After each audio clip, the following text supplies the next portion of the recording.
Да, благодариме на подготвените вести. Продолжуваме со Студио 10. Тука е Зоран Бојаровски, новинар, уредник на Рацин МК. Господине Бојаровски, добре дојавте во Студио 10. Добре најдов. Како што поканата. Како што кажав, вие бевте дел од промоцијата на еден приручник на Советот на етика во медиумите. Тој е приручник за уредувачки насоки и најдобри практики за проверка на факти и дезинформации. Ова е еден приручник кој е прилично екстензивен, ајде да речеме, опфаќа многу работи кои ги прават новинарите, но и медиумите. Важен е, па еве како еден генерален вовед за што се работи. Значи, Советот за етика во медиумите во Македонија спроведе една постапка за пријавување за подготовка на еден ваков приручник и Миле Бошњаковски и јас го предложивме еден концепт и тој беше прифатен. За нас беше битно што овој пат е направена, така дојде предлогот, е направена една, ако може така да кажам, комбинација од тоа кои се основните насоки, да речеме и веќе познати, кои се однесуваат на тоа како новинарите да се справуваат со дезинформации, злонамерни информации или наведувачки информации. И овој пат беше во комбинација со тоа да бидат ставени во контекст на безбедносни информации, односно информации кои се однесуваат за некакви безбедносни прашања кои се да речеме, или едни од најкритичните појаси, каде што овој тип на напади на дезинформации и други информации од типот кои треба погрешно да наведат, да предизвикаат некаква друга реакција и така натаму, се најосетливи, најчувствителни. И заради тоа беше предизвик да се направи тоа. Мислам дека, не знам, благодарение и на искуството и мое, и на јас сум веќе за малку па 40 години во новинарството, Миле Бошњаковски исто така со едно сериозно искуство во новинарството, но и во стратегиските комуникации. За мене е исто така познато дека поминав одреден период во тие комуникации додека бев ангажиран за владата во еден период. Така да од тие аспекти имавме некаков, не знам дали ќе звучи нескромно, но еден вака посеопфатен поглед на тие работи и го подготвивме овој приручник и мислам дека има во него насоки кои може да ги користат новинарите. Најважно е да ги земат во предвид и да ги користат.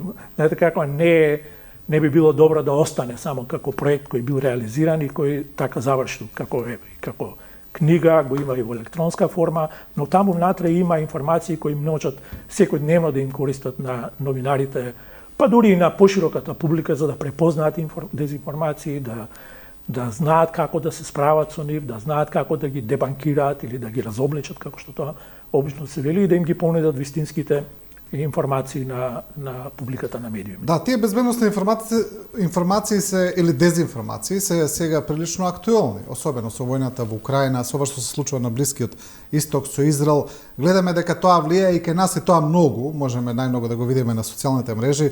Како што кажавте, ова не е важно само за новинарите, добро е да го чуе и ова пошироката јавност, бидејќи така ќе можат да видат како новинарите би требало да работат и како понатаму тие да препознаат што е информација, што е дезинформација. Но проблемот е што вие безбедносни дезинформации може да бидат многу штетни за државата, може да бидат многу штетни за општеството и да предизвикаат сериозни пореметувања или потреси. Да, апсолутно, тоа е точно, во право сте. Доколку падне вниманието на јавноста, на медиумите, на сите оние кои се засегнати од овој наплив, агресивен наплив, слободно можам да кажам дека е агресивен наплив од дезинформации, штетите можат да бидат многу сериозни. Знаете како, понекогаш тој тип на дезинформации може да се расшират така и додека трае процесот, доколку не бидат навремено спречени, разобличени, разоткриени, додека не запре целиот тој процес, тие може да стигнат до таму да предизвикаат и донесување на погрешни одлуки, кои може да предизвикаат сериозни последици за луѓето, за граѓаните, за општеството, за разни аспекти на општеството, вклучувајќи ги и безбедносните аспекти на општеството. И не случајно тој тип на дезинформации таргетираат, кога збориме за Македонија, таргетираат Утврдено е тоа, анализите тоа го покажале, ставено е во публикации, во книги, ги таргетираат најчувствителните прашања кога станува збор за нашата држава. Например, тоа се меѓуетничките односи во државата, односите со соседите, прашањата на нашите европски интеграции и ангажманот на нашата држава во НАТО и големите процеси политички во државата, како што се избори, референдуми или други процеси кога треба да се донесуваат важни одлуки за едината на државата, на општеството, на граѓаните. И тогаш, кога имаме и кога препознаваме сериозен напад на овие 4 чувствителни столба во државата, гласот треба да биде кренат, вниманието треба да биде кренато, треба да се разобличува, треба да се укажуваат дека се разобличени и дека наведуваат на погрешни насоки, на погрешни тенденции кои, како што реков, може да донесат и да предизвикаат донесување на многу штетни одлуки. Да, интересно е како е тоа напишано во публикацијата, се вели пропагандни центри домашни или оние во странство, на исток.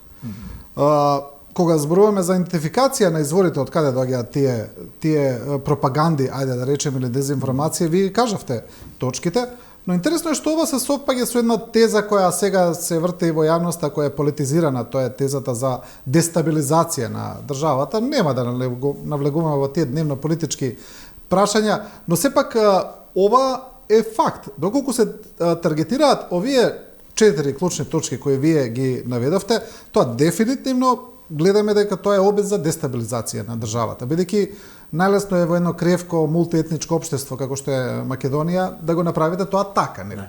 Да. Апсолутно е така.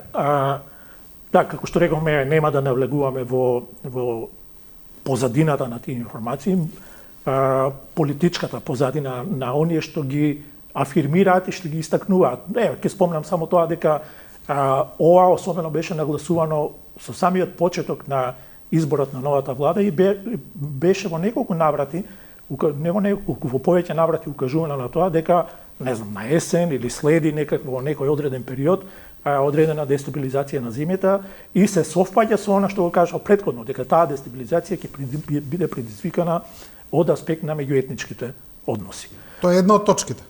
Една од точките кои се констатирани и регистрирани. И тоа е, да речеме, тие што ги афирмираат тие ставови, до сега не излегува со конкретни информации, укажувања што е тоа што ќе предизвика таков вид на дестабилизација. Може да се препознаат некакви политички мотиви и така натаму, не би навлегувал во тоа, но важно е дека е нападната една од овие точки за кои зборуваме. И во такви ситуации многу е важно пристапот на новинарите, пристапот на јавноста, да бара одговори за овие прашања и да едноставно, ако на вистина се препознаат таков тип на потенцијали за дестабилизација на земјата и општеството од овој план, треба да се реагира и треба да се укаже на тоа. И една од тие задачи е таа.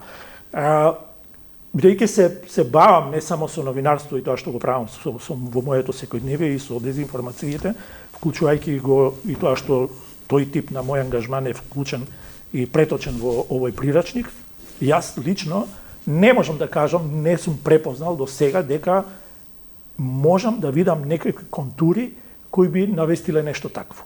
Се разбира, не исклучувам дека од претходните искуства во нашата држава, дека одредени политички структури од било кој домен, од било која идеолошка позадина, правеле и може да предизвикаат такви тенденции, но за сега не можам да кажам дека препознавам во некои конкретни структури, во некои конкретни појави дека такво нешто има. Но, внимавајте на ова, но вознемиреноста заради таквите најави си го направи своето. Знаете како граѓаните викаат, кога повторувате некои работи, постојано ќе има дестабилизација, ќе има дестабилизација, ќе има дестабилизација, на есен, утре, задутре, тоа го предизвикува одредена вознемиреност во јавноста кај граѓаните и тоа мислам дека е една од тие суштини кои ги предизвикуваат овој тип на информации. Во разговор со колеги, ајде да речеме, бидејќи сите работиме на тоа поле, кои отприлика се запознаени со проблематиката кога ги гледаме овие работи кои се случуваат од земјава и кога гледаме дека слични или синхронизирани пораки доаѓаат и од земјава и од странство. Сега не зборам конкретно за овој, туку за минатото, за искуството, за сето она што се случува во децениите, ајде да речеме. Некогаш колегите знаат да кажат, па добро, ако сите гледаат дека тоа е тоа, дека отприлика гледаме дека тие пораки доаѓаат од надвор па се пренесуваат во земјава, а очигледно имаат за цел да предизвикаат некаква дестабилизација за постигнување на нечии политички или некакви геостратешки интереси, некако се чувствуваме дека државата не прави доволно за да го спречи тоа. Такво чувство имаме, не знам дали сум во право.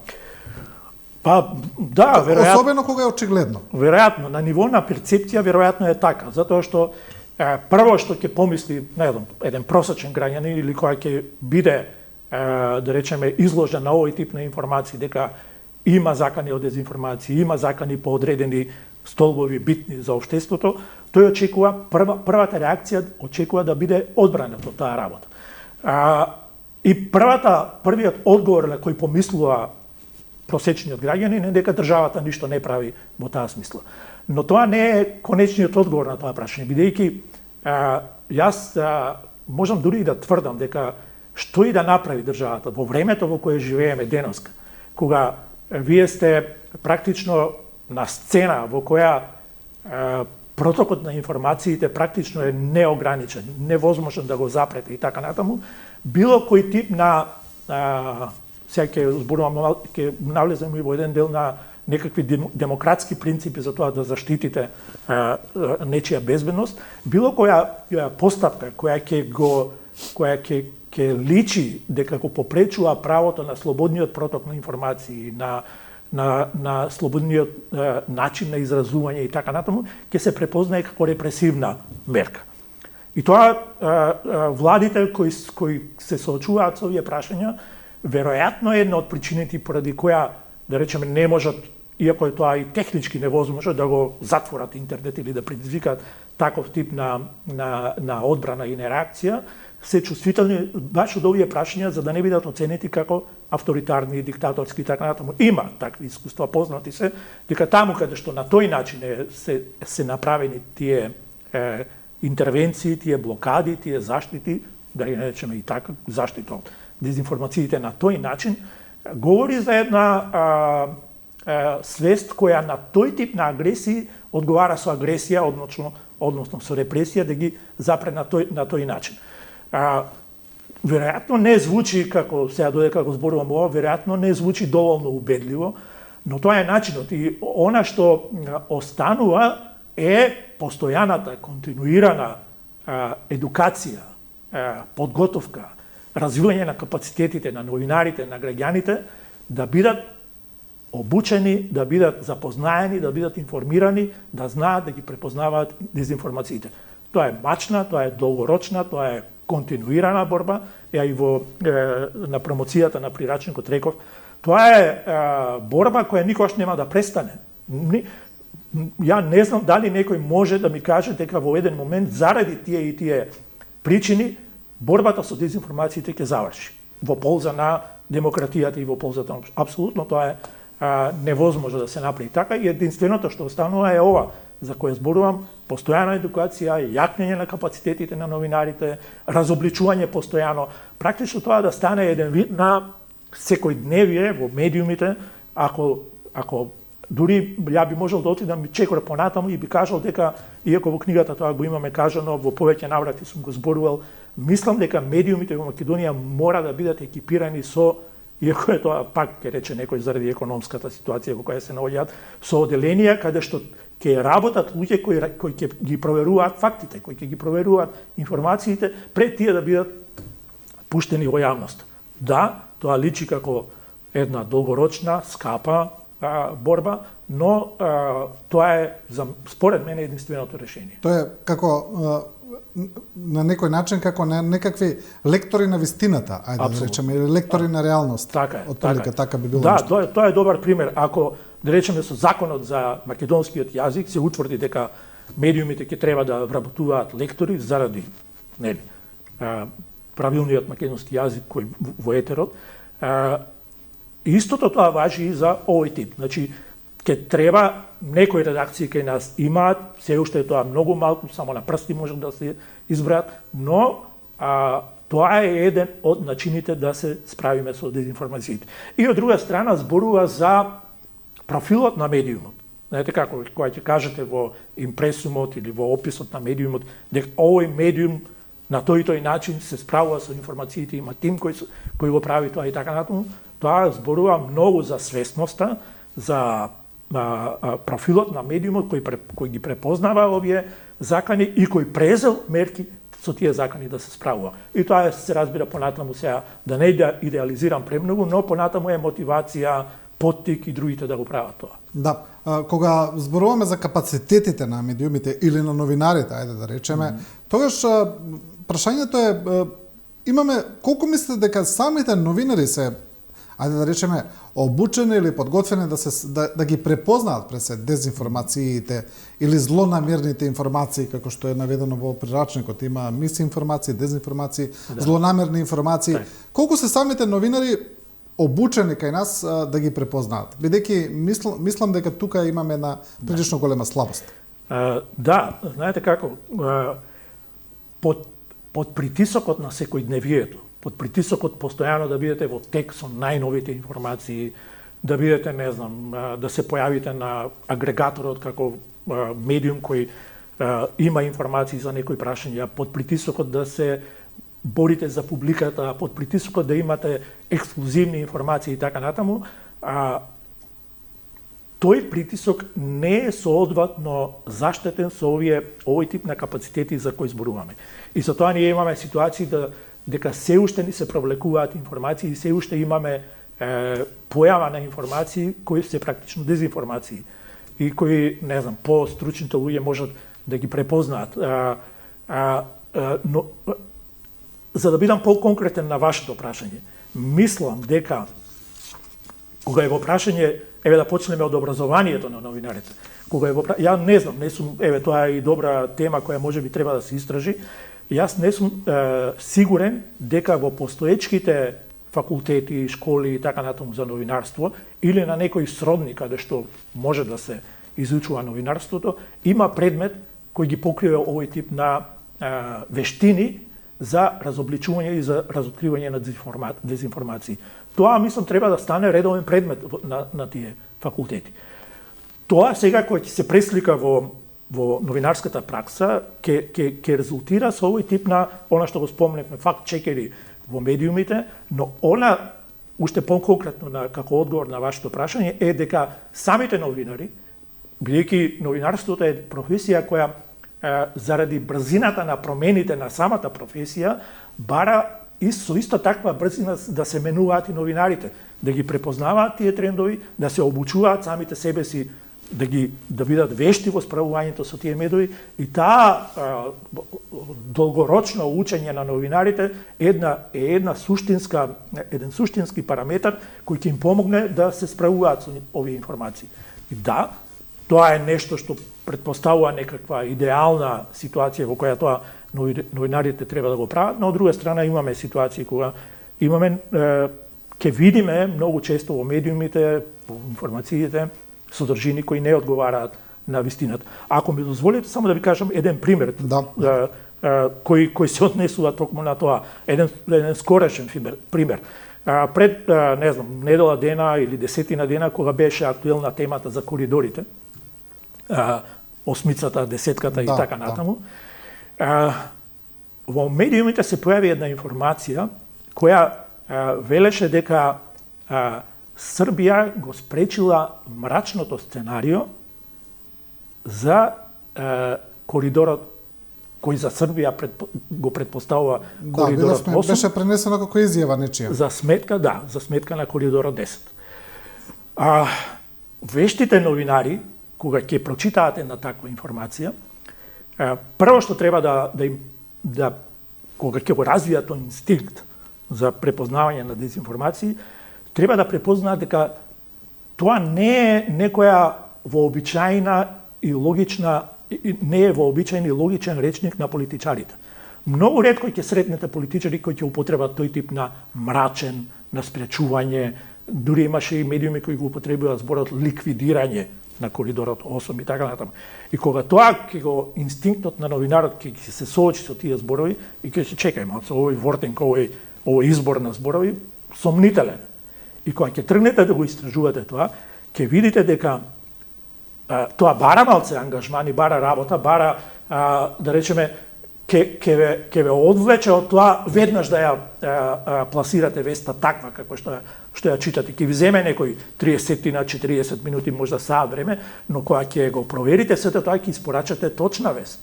И кога тоа го направија некој од новинарите кај нас, да речем, ја конкретно си ме зачуди и реков чека да проверам што е работата. Дали овој тип на зборови употребени во оваа изјава се такви? Мене ми е сомнително. Прво што е најважно да стигнете до изворот на таа информација и после да му посветите малце внимание. Бара се работи за емисија во која министерот за транспорт и врски на Србија и за инфраструктура го кажува, зборува на темата коридори и се слушате некои 30 на минути од таа емисија и гледате дека такво нешто воопшто нема. Не е кажано воопшто. Не е кажано, ниту зборот мрачен, ниту зборот ликвидиран, ниту спречен, ништо од тоа нема. Едноставно зборува за приоритетите на Србија, дека за нив е поважен коридорот 10 отколку што е разбирливо ако се земе од перспектива на Србија. Но таков тип на спречен, ликвидиран, мрачно сценарио воопшто нема. А тоа се зборовите што ќе предизвикаат кликови на... Всушност, веројатно некој српски новинар тоа го парафразирал, се извел некаков свој заклучок, да. Па нашите новинари само го превземаат, така, без да го проверат и така натаму. Да, тоа е тој тип на користење на прокси извори кои ги преземаат, па го преиначуваат, па потоа други го преземаат и тоа се мултиплицира потоа во една дезинформација која може да предизвика штети, иако во овој случај не кој знае каква штетата не може да биде, но може да предизвика некакви недоразбирања дека Србија направила нешто мрачно во наводници, дека спречила и дека на тоа начин ги обештетила интересите на земјите што се наоѓаат на коридорот 8. Тој тип на информации треба да се, тоа е еден модел како тоа сето треба да се проверува, да се разобличува за сметка на експресното, ексклузивно брзање да се презентираат информации, а да се добие една точна, релевантна информација која нема да наведе на погрешни заклучоци. Да, вие спомнавте катедрите на факултетите, новинарските школи, ајде да речеме, но тука имаме неколку проблеми. Еден од нив е што сега веќе па гледам дека и дури и самите колеги веќе имаат проблем некогаш да одваат кој е новинар, а кој не е новинар, особено со социјалните мрежи, со останатите медиуми, со јутјуберите, веќе тука таа линија се повеќе се е нејасна. Прво, второ имаме многу слаб интерес гледаме на студиите по новинарство, на класичните студии. Да. Некако се помалку луѓе сакаа да станат новинари, веројатно поради состојбите во професијата. А ово првото што го кажавме интересно, имав еден колега скоро така како анегдота, вели, а тој е, мислам, сериозен новинар, истражувачки новинар, ми вели, ме среќаваат на улица, ми велат, ти и сега нема да именувам кој еден јутјубер, ајде да речеме, ти и тој сте двајца најдобри новинари во државата. И вика, го гледам, не ми се верува, не знам што да кажам, бидејќи навистина го мисли тоа човекот искрено. Да. Значи, ти веќе не препознава не само публиката, и ние некогаш не можеме да разграничиме кој е веќе новинар, кој не е новинар. Така е. Да, за жал така е. Тоа е една од последиците на овој тип на исклучителен развој и прогрес на дигиталната технологија и на сето тоа што таа го донесе како можности, како развој, како трендови каде може да се развиват комуникациите. Значи не зборам за новинарство, каде во кои насоки може да се развијат комуникациите. И намерно го употребив овој тип на комуникации, а не новинарство, затоа што тоа е голема разлика. И од кога гледате од тој аспект може да се бара одговор на вашето прашање. Пак ќе речам, јас сум за малку па 40 години во новинарството и го паметам новинарството со кое почнав, кога апсолутно немаше интернет и кога ние за да дојдеме до информација моравме да разговараме со луѓе, да одиме да вртиме документи, да истражуваме и така натаму. Сега имате на лаптопот само што ќе го отворите и сите информации ви се тука. тоа е предност, значи не, на ниту еден начин не икам да го омаловажам тоа, напротив, сметам дека е тоа голема предност за новинарската работа, но се случи нешто што тргна во погрешна насока. Има еден период кога бидејќи во мојата кариера се бавев малци и со едукација, тренинзи на новинари и така натаму, навлегов доста во прашањата и ги истражував, се едуцирав и пренесував знаења кои се однесуваат на онлайн новинарството. Се сеќавам на еден период кога интернетот, пробивот на социјалните мрежи, отворањето и достапноста на медиумите, компјутерот, интернетот, камерите, мобилните телефони едноставно им стана од непосредна, може да ги употребуваат и луѓето, сите луѓе, не само новинарите, и тогаш ние, а тоа беше и тренд во светот, рековме се случува новата револуција во новинарството, односно сега секој може да биде новинар. И тоа го гледавме од аспект на учеството на граѓаните во креирањето на јавното мислење. Тоа беше, ако можам така да го наречам, романтичниот период на интернетот и на социјалните медиуми. Но таа работа се оттргна од контрола. Ја презедоа големите фабрики за комуникации, големите центри за комуникации, кои го искористија сето тоа за да го направат она што денеска го препознаваме како огромни центри за дезинформација и така натаму. Има еден интересен податок кој многу говори кога станува збор за прашањето што го отворивте вие и за кое зборуваме, а тоа е дека ни следи период и се поголем и поголем е процент, огромен е процентот на корисници на информација, на алатки за комуникации, кои информациите ги добиваат само преку социјалните мрежи. Тоа е особено оваа помладата популација која е нонстоп со мобилниот телефон и која е постојано приклучена 24/7 на интернет и која ги следи комуникациите. Но тие ги следат комуникациите само на социјалните мрежи. Тоа апсолутно создава еден потенцијал за сосема погрешни заклучоци, сосема погрешни перцепции и за потенцијал за големо манипулирање на големи популации, на широки популации. Тука се надоврзува на стара констатација дека читаат само наслови. Апсолутно. Не, па дури и да е текстот точен, него не читаат текстот. Да. Има една друга, на пример, во експлозијата на интернетот дојдовме и до времето кога се појавија многу блогери. Видеоблогери, блогери што пишуваат и така натаму, и тоа исто го ценевме како голем пробив во ширењето на информациите, како можност за еден граѓански активизам, медиумски граѓански активизам. Но денеска гледаме, особено после од кога почна војната во Украина, дека тој тип на блогери можат на многу погрешен начин да ја информираат јавноста, а порасна бројот на корисници кои доаѓаат да читаат на тие блогови, на социјални мрежи и така натаму. И тоа е практично платформа од која вие можете да ширите дезинформации какви што сакате.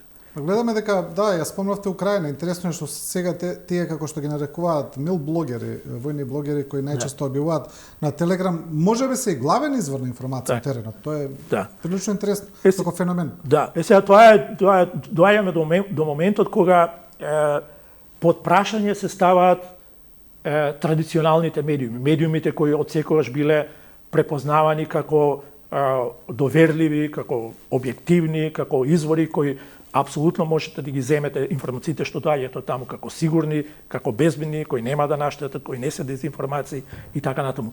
Но тие сега едноставно се преплавени од овој тип на блогери, на социјални мрежи, на други модели за комуникација кои ги користат овие платформи и достапноста на тие комуникации до широк спектар на граѓани за да пласираат. И сега тоа е, ја апсолутно не велам дека сега треба да се повлечеме, дека тоа е судбината, дека нема излез. Не.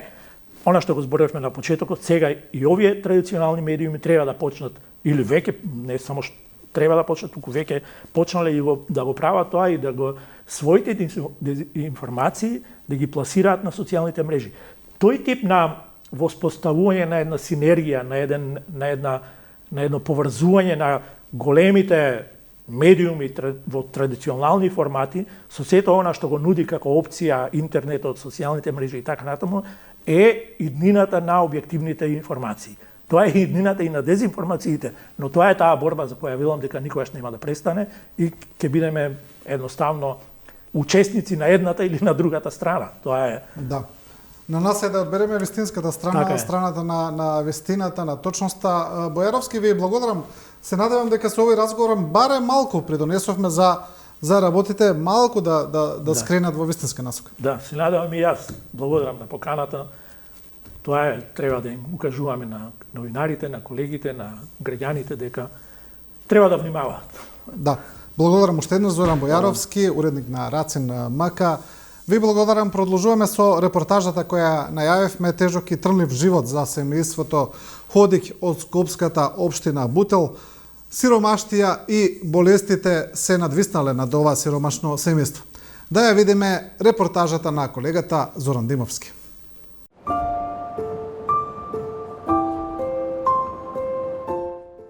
Десетгодишниот Шабан, дете со аутизам и глувонемо. Неговиот татко инвалид без една рака, но и со слепило.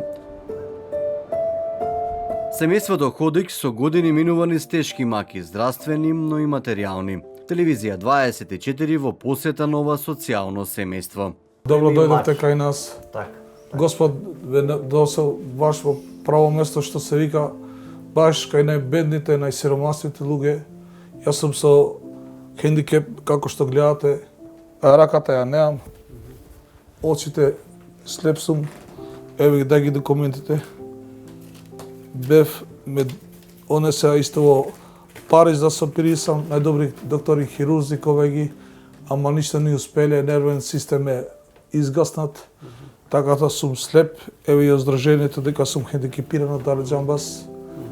Значи, со кирија сум, да ги тие документите со кирија, плюс детето ми е со аутизам, он и глувонемо. Шабан некои ноќи ги поминува со празен стомак. Неговата мајка не може да работа. Таа 24 часа мора да се грижи за него, да го нахрани, да му смени пелени, да го однесе и врати од училиште. Со аутизмот и глувонемоста на мојот син се борам 10 години. Со операција вратен му е слухот, но само за неколку проценти, вели мајката на Шабан. Гледаме дека доста се грижите за вашиот син, поради тој не можете нели додите на работа. Како изгледа еден ден со него? Затоа што сепак му е потребна голема помош, додека е на школа, има образовен асистент, меѓутоа дома кога ќе дојде. Со мене све, вака, бара нешто од мене, бара вода или сок, или јадење, или пиење, све со мене.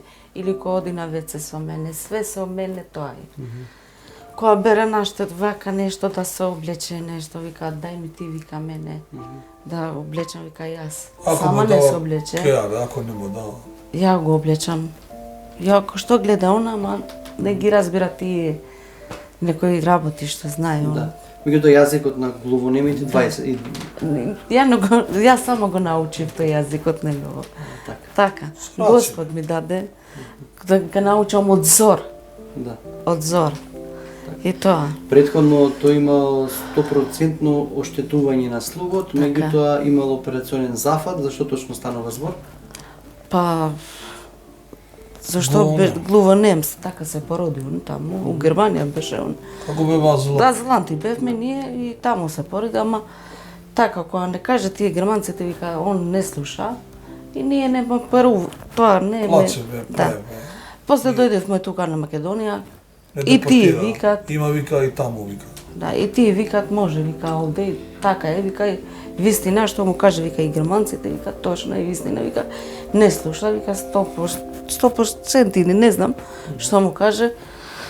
И тоа, после има 6 месеци или 3, не знам, што оперирана сега. 6 месеци. Така. И сега со таа операција со помош на апаратче Малку, 1%. уште малку. Малку. Рано е за него, вика, ама малку. Го носиме логопед така. може постепено малку да се поврати слухот. Да, малку. Само е вака да зборува не може. А слухот малку, вика, може. Така.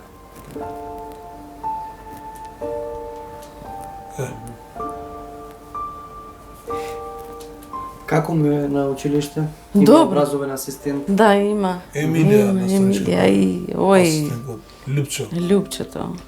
Зашто е мирен, не прави вака со децата некој да се кара или да се... Мирен е вака. И наставникот вика, могу Шабан, вика мирен, како другите деца, не Затоа и знам го што Шабан сапаме. вика. Да. Сите пари од социјалната помош велат ни одат за закуп кој ја плаќаме за кат од куќа во општина Бутел. За храна и лекови надеж гледаат во постариот 16 годишен син Муамет, кој исто така е дете со нарушено здравје, но работи за дневница во блиската автоперална. Колкави се примањата во текот на месецот од страна на Колку да плаќам институции? киријата. Толку. Од каде земате примања Па моментално? од Центарот за социјални работи, Колкава е пак сумата? фалата од нив. Па од за детето плаќат 5-6 илјади, дека од со аутизам. За мене исто така 5-6 илјади и за слепила околу 8 илјади, 9 илјади, така нешто. Толку, сите тие три. И И одат тие практично? за кирија. И што ќе јадеме ние цел месец? Кој помош на комшиите, детето работи, да не работи детето ни и за леб. Дали од џамија, дали од црква, било што, ќе идеме понекогаш, ќе ни дават. Кај мајка Тереза понекогаш се собираме таму, во плоштад, во Рекорд, ни дават за храна, така од Црвен крст. И тоа, за храна слабо. Што ви е неопходно? Како го Лековите, највише и плюс лековите ми идат околу 5-6 илјади денари. Со лековите.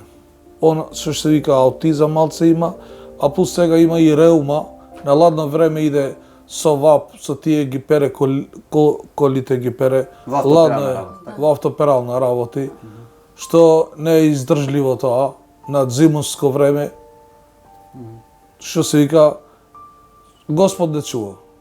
Може ли да ни го опишете еден обичен ден? Како излагате на крајот на денот со храна? Еве сега иде зима, лекови, што ви недостасува највеќе? Па, да се плати струјата, дрва. Ја не можам ни да цепам дрва, ни ништо. Детето така. А најповолно ми беше толку доаѓа и струјата 5-6 илјади. Па и дрвата се толку. Дали ви се случува еве некогаш во текот на денот да немате храна да Охо, многу пати се случува. Многу пати спиеме и што се вика, и без храна. Јас јадем, спиевме така, па... Барам овој да јаде. Ние и така сме возрастни, ке разбираме. Ама овој греота, знаеш, ми е жал за него барам. Колку толку он барам да спие, што се вика, со храна, да спие барам со леб. Семејството Ходич биле азиланти во Германија, но по враќањето во Македонија досега смениле неколку места на живење во Скопје, барајки по ефтина кирија. Наш покрив над глава би ни ги решил проблемите, велат од семејството Ходич, со парите од социјалната помош. Додатокот за слепило и туѓа нега би го крпеле месецот, но сега тие пари наместо за храна и лекови завршуваат за кирија. Во повеќе наврати сме се обидувале да конкурираме за добивање на социјален стан, но институциите си ја префрлаат одговорноста. Јас сакал да протестирам до Комесариатот од Европската Унија, значи да има внимание малце Македонија, мислам партиите кон нас, државата, социјалната, мислам да има што се вика уши, слух до нив, да не идеме да правиме протест, да лежеме пред улица. Мислам срамота да не биде тоа пак. Сакаме да бидеме издржливи, колку толку, ама барам да имат слух да ни помогат. Не бараме хотел, не бараме апартман, не бараме ништо, не бараме куќа со барака барам да биде, барака барам моја куќа ќе биде што се вика под кров да бидам. Дали сте се обратиле за ова до еве јавното претпријатие за стопанисување со стамбени Бевме домови? Министерството за транспорт и врски, ти не рекоа отидете во влада, влада ни кажува идете во Министерството за транспорт и врски, значи играат со нас како пинг-понг. Еден од друг ја пофрлува топката. Не излегуваме за семафори, не сме такви луѓе. Како сте доведени до ваква ситуација, да речеме? Така што немаме куќа. Оддавно сме били азуланти исто во Германија. Кога ги таму ќе не згрижат, ама тие кажуваат имате држава таму во Македонија, вашите проблеми, решете ги што сте бездомници, решете во Македонија. Имате таму влада. Дали ова влада ни помогал никој? Веруваме ова влада да ни помогне, ама Господ знае. Кој и да доаѓа, никој не гледа нашите сиромасите. Колку време сте во ваква состојба? Па веќе 10-15 години. Каде сте живееле претходно, како? Па секој 2-3 месеци, сегде, можам да кажам цел Скопје. Огјан сме живееле, Шутка сме живееле со Кирија, Петрове сме живееле. И зошто ги минувате местата најверојатно? Поевтино. Барате каде е најефтино. Кај да, кај иде поевтино, кој има некој милост, поевтино, не гледа каква ситуација и ни пушти поевтино. Гледа дека сме тен бедни што се вика. Се гледа на дело. Но како и да е, киријите се секако скапи секаде. Сегде, секако. Така, дали еве некоја ваша слободна проценка, вашата категорија на граѓани кои што нели се социјални случаи, знаете дека некој добил стан социјален? Па добива тие што имат познанство. Ние сува рака нема познанство. Што да даваме ние? Душа да даваме?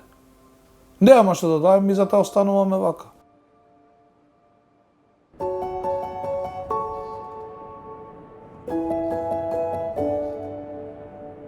Од Министерството за труд и социјална политика соопштија дека и тие како институција се вклучени во процедурата за добивање на социјален стан за ралливите категории граѓани, но последниот збор го има Министерството за транспорт и врски.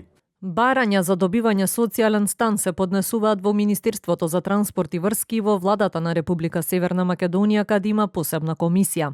Потребно е да се собере потребната документација која ќе ја достават, а во прилог од надлежниот Центар за социјална работа треба да побараат потврда како доказ кои права ги користат од областа на социјалната и детската заштита. Центарот за социјална работа постапува кога ќе добие барање за извршување на увид со цел констатирање на семејно-материјалната состојба на семејството. Од Министерството за транспорт и врски пак велат дека владата работи на изградба на згради со социјални станови. Првиот човек на Министерството Александар Николовски изјави дека становите ќе ги добијат најранливите категории. Процесот ќе биде транспарентен и лично јас ќе го надгледувам, дополни министерот. Во однос на распределбата тоа беше и една од дискусиите која што јас ја имав со мојот кабинет и со луѓето кои што се задолжени за оваа работа. Мора процесот да е максимално транспарентен. Јас лично ќе го надгледувам процесот на поделба и нема дозволам никаков скандал, затоа што тука треба да дојдат луѓе на кои што навистина ова им е потребно. Една од стамбените згради со социјални станови се гради во Бутел, општина каде што живее под Кирија Ходич. Од семејството велат дека ги собираат документите потребни за аплицирање. Се надеваат дека ќе бидат избрани и конечно ќе добијат свој покрив над глава, за да можат со скромните социјални примања да обезбедат доволно храна и лекови за Шабан и Муамет.